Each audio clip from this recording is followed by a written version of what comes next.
I'll start with the bed cap. I love the authenticity, thank you. It was greatly displayed in American politics last night. I said it on Saturday, I'll say it again. It may be brave, but I do not believe in the bed cap. I'm going to tell you why. First of all, it's a shell game. It has been a shell game. The bed cap has moved and changed and evolved over the last 15 years. It was created in the 1970s. It was an appropriate system for them to manage growth based on an infrastructure system. But it doesn't work anymore.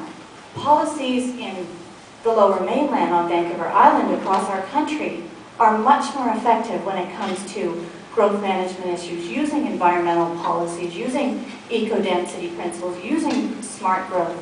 All of those vehicles are there. They're common planning principles. They're taught in the Urban Development Institute. They're taught at the schools. And we don't use them here because we use a bed cap system. So there's two different questions. One is a growth management tool specifically, and the other is growth management at all. Absolutely, we need growth management. Is the bed cap the vehicle? No. One of the things that I think is incredibly important as we move forward is making really good planning decisions. I am involved as my consulting company. Currently, one of my clients are the First Nations. I'm going to use this example because it's a perfect example for why I don't think the bed cap's effective and how the other planning tools that we currently have are much better. They went to do development with a certain amount of bed units on the parcel above the Rainbow Lands. They didn't all fit there unless they absolutely clear-cut the lands, making it look like the Rainbow subdivision below. They didn't want to do it.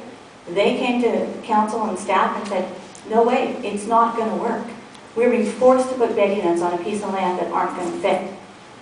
Council worked with the nations and they said, okay, let's take another land swap, let's do this, let's do that, let's make environmental protection. Again, not driven by good land use policies, but driven by a number of development rights that needed to be used. Staff at the time, the consulting team, even the nations all shook their head with what we had to settle at. It wasn't good planning. That was less than 6 weeks ago.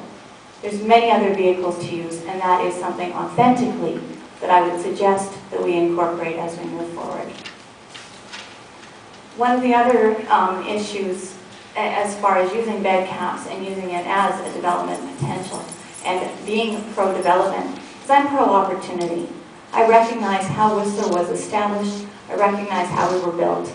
Ralph Hughes Michael Phelps has focused on one thing he does.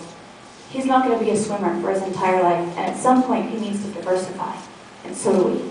We need to diversify into other areas of our industry to deepen our resort product. And perhaps where we want to diversify are the most green industries that are out there.